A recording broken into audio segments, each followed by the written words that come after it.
Everyone thinks that Denji is just some loser who wants boobs and bread, which to some extent is very true. And I can't even lie, this makes him a very relatable character in the show. It distinguishes him from the other countless protags who may be after something very honorable and very noble, like becoming the Hokage, or wanting freedom beyond the walls, or something like ridding the world of evil. But instead, for him, his goal is a kiss on the lips, which, don't get me wrong, is definitely one hell of a motivating goal, and it even hooks Denji along throughout the show as that one common theme in the show until it eventually backfires on him, which I will definitely get into in this video. But for this video, I will only be discussing up to part 1 of the manga, as I think this is where Denji has gone through the most of his character arc in the show. So right from the jump, Denji is just someone who can't catch a break. I mean, even as a child, he's inheriting the debts of his father and being threatened to pay 700k or else he'll be killed. Like, that alone is enough trauma for a child to last a lifetime. And the thought of knowing that the first few dollars that you'll ever make, you won't even be able to use it for your own use, is like very depressing.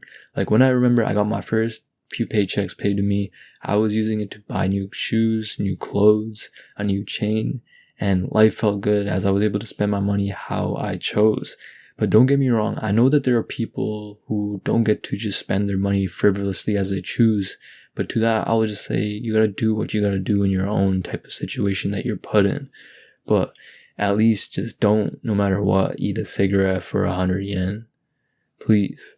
And despite Denji getting ripped off by this debt collector guy via debt and interest and a finder's fee, like all this guy's made up to exploit Denji even more, Denji, he still is someone who manages to keep his hopes high and living for a better future. And alongside him, Pochita, this devil, isn't just someone who helps Denji become the strong devil hunter in the show.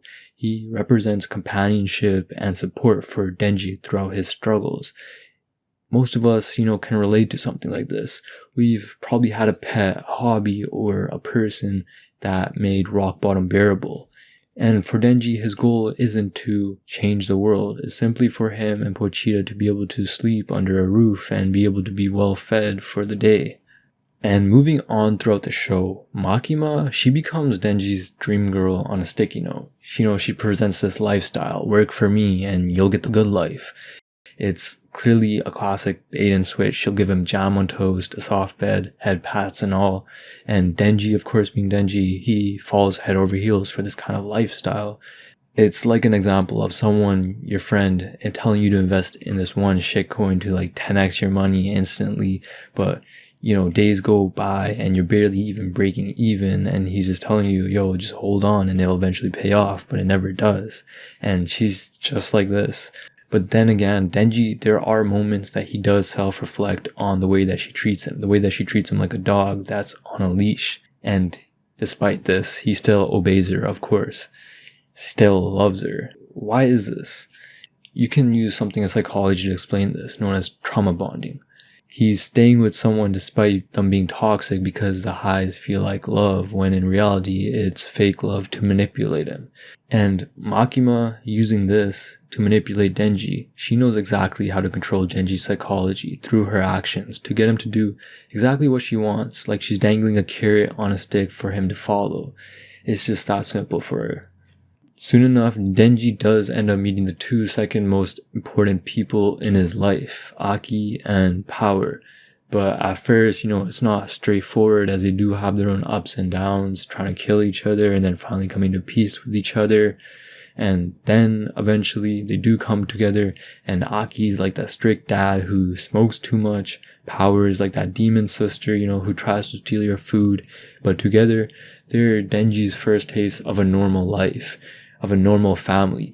It does definitely take some time for them to get used to living together, but eventually they do begin to bond. For Denji, it's like having this company, even though it could be slightly toxic at times, is definitely 100 times better than being alone, isolated, and empty.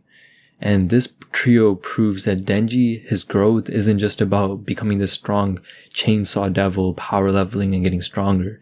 It's also about something more simple, like learning to sit at a table, for him to develop manners, and maybe, not eat food off of the floor.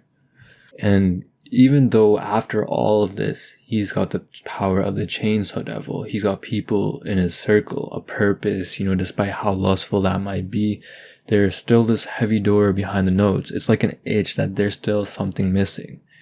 And this is when Denji discovers what rich kids learn in therapy. That simple dreams were never the problem. That there's this emptiness that was there from the start. Like, some people choose to chase surface level titles like the job, likes on the gram, or relationships, and they think that this is what's gonna fulfill them. This is what's gonna help them escape, but it isn't. It's like there's something still missing. Something there. Something more. And there's still things that he's got in his life. He's got power, he's got people, he's got purpose, but this is still not enough. There's still that feeling of what's behind that door, that unopened trauma that still lingers behind him. And although, yeah, we could say that Makima is the one to blame here, and she absolutely is, but that's almost like blaming the system itself. Denji was going to be exploited no matter who stood at the top. Makima just happened to be the one to recognize the opportunity and execute it flawlessly. Her slow reveal wasn't an accident, it was deliberate. Every truth exposed was another crack in Denji's sense of self, another step toward breaking him completely. And this is where we reach the most brutal part of Denji's character development. Aki and Power, they weren't just teammates. They were Denji's real sense of family, and this is exactly why Makima weaponizes them against him. She forces Denji to confront how fragile his bonds really are, how easy they can be taken away, until obedience stops being a choice and becomes a survival tactic, soaked in self-loathing. Aki doesn't just die as a colleague, he dies as Denji's first real male role model, the stoic smoker who cooked for him, trained for him, and showed him quiet care while carrying his own grief. Makima engineers this perfectly. She twists Aki into the gun devil through her contracts, forcing Denji to kill him, turning the fight into a cruel mirror of Aki's own childhood trauma. And Denji internalizes it as his fault, as anyone would have done in this situation. Another failure to protect, another death tied to his existence. It echoes his father's suicide, it echoes Pochita's sacrifice, and it cements Denji's belief that he's cursed, that Chainsaw Man destroys everything he loves. And even after realizing that Makima orchestrated all of this, Denji still clings to her even harder. Because when love has always been conditional, abuse starts to feel like belonging.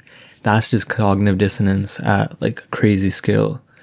And then comes Power.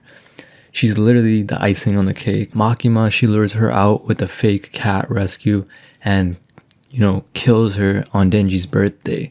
Because of course she does. Power was Denji's first peer. She was someone who treated him as an equal. Someone who stole food with him, argued with him, bonded with him in chaos, and everything that a sister would do with her brother. Her death doesn't just hurt like a regular person. It severs Denji's last reason to believe connection is worth the risk. Fujimoto turning a celebration into horror isn't just shock value, it literally mirrors real trauma. It makes the happiness feel like a warning sign that there's something bad about to happen around the corner, that the good moments are temporary. And this trains Denji's mind to expect death instead of joy. His numbness afterwards isn't just weakness, it's literally disassociation. He's obeying Makima because that's the only way to avoid feeling the void. And this is where Fujimoto does something cruel and strangely hopeful. Denji doesn't defeat Makima through hatred, he defeats her through love. Not romantic love, not revenge, but the only language Makima never understood. Being seen as human instead of an ideal. By consuming her, Denji turns control into something intimate instead of absolute. He doesn't reject her influence, he internalizes it. And soon after this, the control devil is reborn, but not as Makima, as a child, a clean slate. And now Denji is the one responsible for her. Not as a weapon, not as a dog, but as a caretaker. For the first time, Denji isn't living for someone else's dream. He's protecting a future that doesn't revolve around control, contracts, or obedience. It's ironic. The boy who was exploited his entire life is now entrusted with raising the very embodiment of control. And maybe that's the point. Denji doesn't heal by erasing his trauma, he heals by choosing not to pass it on. And Chainsaw Man isn't about, becoming free. It's about learning what to do once the chains are gone.